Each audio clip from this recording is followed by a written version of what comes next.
Olá, minha gente! Quanto tempo, né? Estamos aí de novo.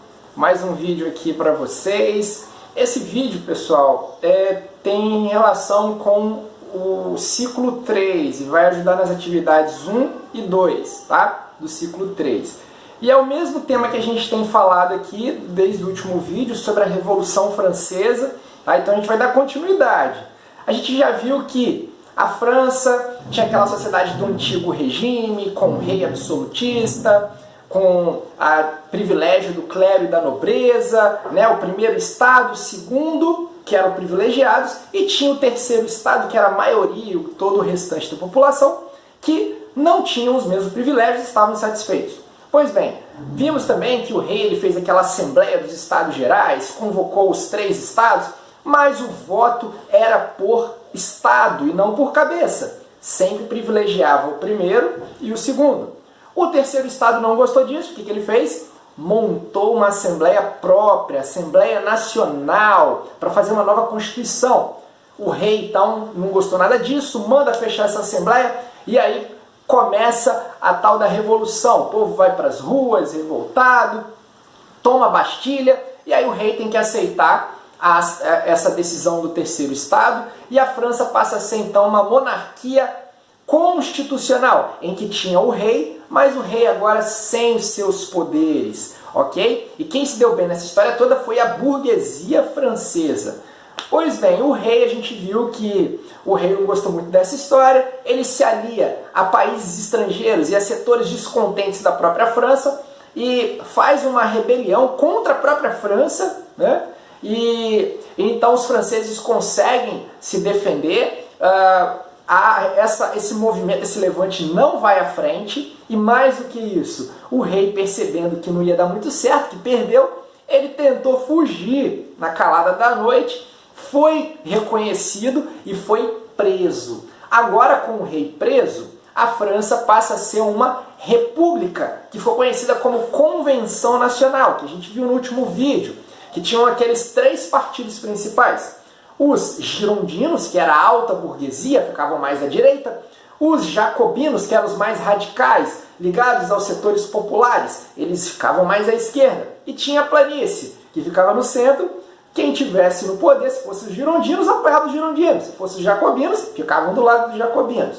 Pois bem, diante desse cenário aí, lembra que o rei estava preso? Agora, os jacobinos, nesse processo de defesa da França, os jacobinos alcançam destaque, né? Então, os cargos mais altos passam a estar controlados pelos jacobinos. E aí, o que é realizado, então? O julgamento do rei, que estava preso. Galera, o rei foi condenado à morte. O rei foi decapitado. Pensa aí que diferença. Até então que se via o rei como quase que divino, se mexesse com o rei, você está mexendo com o próprio Deus, né? O rei intocável. Agora, os tempos mudaram. A própria população pega o rei e manda matar. Pronto, agora que você não tem mais o rei, é essa república, essa convenção nacional, e quem está mandando no pedaço são os jacobinos, né? Que nós já falamos sobre eles. Pois bem, nesse governo dos jacobinos, tinha a liderança de um cara chamado, olha só, vamos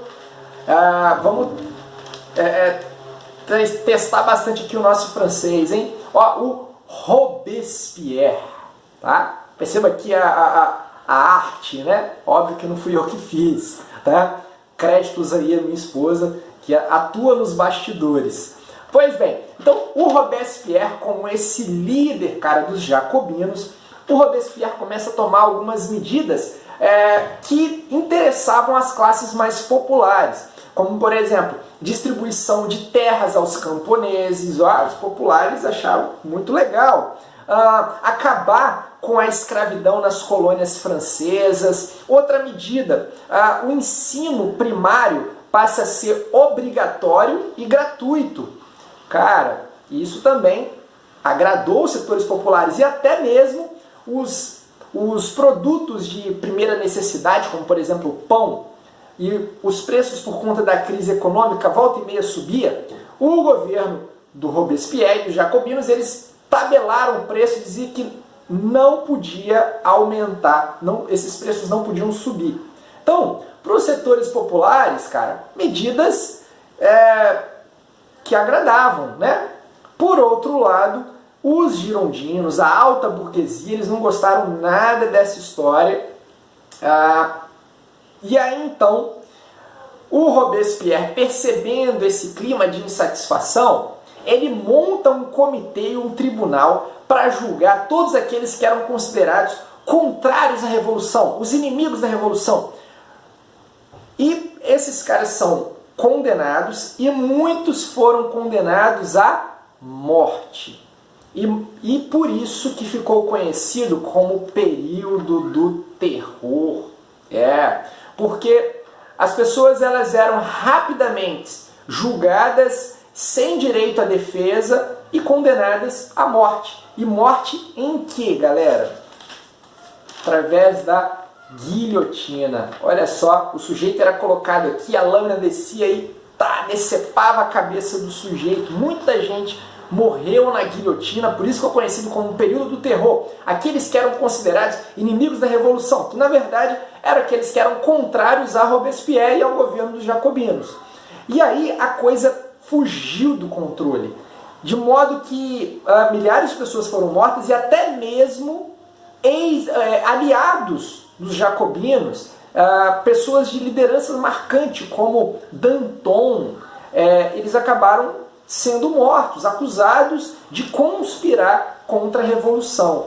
Cara, diante desse cenário, foi perdendo a mão mesmo, muita gente passou a ser condenada e morta, e aí Robespierre foi perdendo apoio, de modo que os girondinos agora conseguiram retomar o poder, e o próprio Robespierre agora foi preso e ele provou do seu próprio veneno. Ele foi morto na guilhotina, né? O instrumento que ele usou para matar tanta gente, ele acabou morrendo por ela mesma. E aí agora os jacobinos são afastados, com os girondinos do poder, e é instituído um novo tipo de governo que foi conhecido como diretório, onde tinham 5 representantes que conduziriam a política nacional, tá? Só que esse período agora do diretório continuou sendo um período conturbado. Galera, olha só que confusão dessa revolução, né? Quantas idas e vindas, mata o rei, os jacobinos, os girondinos. Então é um período de muita instabilidade. E os franceses começaram a sentir necessidade de um governo que pudesse trazer ordem, que pudesse trazer tranquilidade, né? Sem essas muitas mudanças e variações. E aí então vai ganhar força uma figura que ele vai ter um crescimento muito rápido. Então um sujeito que um crescimento muito rápido no exército, tanto que muito jovem ainda, com 24 anos, ele já chegou ao posto de general do exército. E esse cara era ninguém mais, ninguém menos do que o famoso Napoleão Bonaparte. Um dos grandes estrategistas, um dos grandes chefes militares da história e da França, logicamente. Napoleão Bonaparte, ele se apresentou como alguém que poderia salvar a pátria desse período conturbado, desse período de instabilidade política da Revolução. E, ao mesmo tempo, ele representaria os ideais, os princípios dos burgueses, tá? E colocando ordem na casa. E aí, com esse apoio da grande burguesia e dos setores militares também, Napoleão Bonaparte iniciou um golpe de Estado, que ficou conhecido como Golpe 18 Brumário, tá certo? Que agora ele toma o poder na França, e a questão do governo de Napoleão são cenas dos próximos capítulos que a gente vai ver depois. Tá bom, gente? Um grande abraço